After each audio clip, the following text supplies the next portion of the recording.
గత 9 నెలలుగా పరిపాలన చేస్తున్నప్పటికీ కాంగ్రెస్ పార్టీకి ఆ మంత్రులకు ఇప్పటికి కూడా ఇంకా పరిపాలన అర్థం కావట్లేదు. గతంలో మేము పూర్తి చేసి ఇంకా మాకంటే ముందు కాలం నుంచి కూడా పూర్తి అయిపోయి ఉన్న ప్రాజెక్టుల నీళ్ళనే ఇవ్వడం చేతకావట్లేదు. నాగార్జున సాగర్ నీళ్ళను కూడా చక్కగా ఇవ్వలేని దద్దమ్మ ఉత్తమ్ కుమార్. నీకంటే వెనకొచ్చిన వాళ్ళు ముఖ్యమంత్రి పదవి గుంజుకొని పోతుంటే కూడా ఏం చేయలేని దద్దమ్మ ఉత్తమ్ కుమార్. ఇవాళ తెలంగాణలో డెకాయిట్ల పరిపాలన నడుస్తాము. కేసీఆర్ గురించి మాట్లాడడం కాదు, ఇవాళ ప్రజల్ని ఎవరిని అడిగినా, హైదరాబాద్లో బిల్డర్లను అడిగినా, లేదా ఫైనాన్స్ శాఖ దగ్గర బిల్లుల కొడుకు పోయిన వాళ్ళని అడిగినా,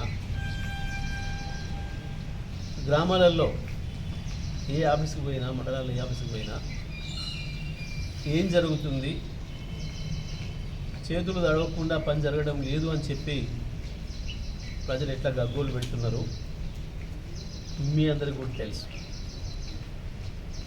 మేము చక్కగా 4 ఏళ్ళు ఇచ్చిన కాళేశ్వరం నీళ్ళని ఇవ్వలేని దద్దమ్మ ఉత్తమ్. మీ కాలంలోనే పూర్తయి ఆ తర్వాత 60 ఏళ్ళ నుంచి నీళ్ళు ఇస్తున్న నాగార్జున సాగర్ నీళ్ళను కూడా, ఎడమకాలం నీళ్ళను కూడా పూర్తి స్థాయిలో అందించలేక పొలాలను ఎండబెడుతున్న దద్దమ్మ కూడా ఉత్తమ్ కుమార్. మాట్లాడేటప్పుడు నోరు అదుపులో పెట్టుకొని మాట్లాడాలి. 3 లక్షల కోట్లు అంటాడు, 1,80,000 అంటాడు, 1,40,000 అంటాడు, 180 అంటాడు. ఇదంతా మీ డెకాయిట్లు లెక్కలేవు. వాస్తవ లెక్కలు అయితే అట్లా మారవు. ఎందుకంటే డెకాయిట్లు మాత్రమే దోసుకొని వస్తారు కాబట్టి దోసుకొని వచ్చిన సొమ్ములో వాడెంత తినడు, వీడెంత తినడు అని చెప్పి లెక్కలు తెలియక మాట్లాడుకునే మాట దోపిడీ దొంగల మాటలు. వాస్తవానికి హుజూర్నగర్ నియోజకవర్గం నుంచి మాకు ఫోన్లు వస్తున్నాయి, సార్ మా పొలాలు ఎండిపోతున్నాయి,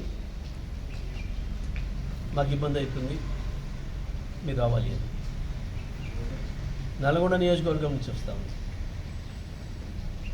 తుంగతుర్తి, సూర్యాపేట, కోదాడ నుంచి అయితే మొత్తుకుంటున్నారు రైతులు, మా పొలాలు ఎండిపోతున్నాయి, రండి కొంచెం చూడండి, పట్టించుకోండి, ప్రభుత్వానికి, ఈ మొద్దు ప్రభుత్వానికి, తెలివి తక్కువ ప్రభుత్వానికి చెప్పండి, వాళ్ళ మెడలు వంచండి. ధర్నాలు జరుగుతున్నాయి. ఈ జిల్లాలో నీళ్ళ కొరకు, విద్యుత్ కొరకు ధర్నాలు జరుగుతున్నాయి. ఇంకా మేము బుకాయిస్తాం, మేము భయపెట్టిస్తాం, మా నోటికి ఏదో వస్తే అది మాట్లాడతాం, అడ్డం నిలువు అనుకుంటే నిన్న నీ ముఖ్యమంత్రికి ఏం జరిగిందో గదే జరుగుతుంది నీకు కూడా ఉత్తమ్. ఆయన అడ్డగోలు తిట్టిండు కాబట్టి అయిండు, నాకు తిట్టడం రాక వెనకబడ్డాను అనుకుంటున్నావు కాదు. ఆ విద్యలు నీకు రాక కాలేకపోయావు, అది మీ వల్ల ఎవరిని చెప్తాడు. మొత్తం రాష్ట్రం మీద పడి దోసుకొని ఒక్కొక్కడు ఒక డిపార్ట్మెంట్ పంచుకొని చేసిన దోపిడీ దొంగలు మీరు కేసీఆర్ నుంచి మాట్లాడతారు. ఇది ఉండాలి, మాట్లాడాలి, సోయి ఉండాలి. ఈ తిట్ల దండకం తీసుకోగానే నాకు కూడా వస్తుందేమో అనుకుంటే రాదు, పదవి రాదు, చీవాట్లు వస్తాయి ప్రజల నుంచి.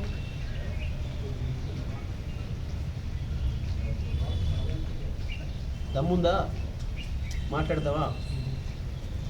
వాస్తవంగా నేను నాగార్జున సాగర్ ఎడమకాలం కట్టడానికి రావాలనుకున్నా. అక్కడి నుంచి నాకు మాట్లాడుతున్న రైతుల దగ్గరికి వెళ్ళాలనుకున్నా. కానీ రాత్రి నుంచి వర్షం ఉండటం వల్ల ఆగిపోయినా. లేకపోతే ఇవాళకే అనేక మంది రైతులు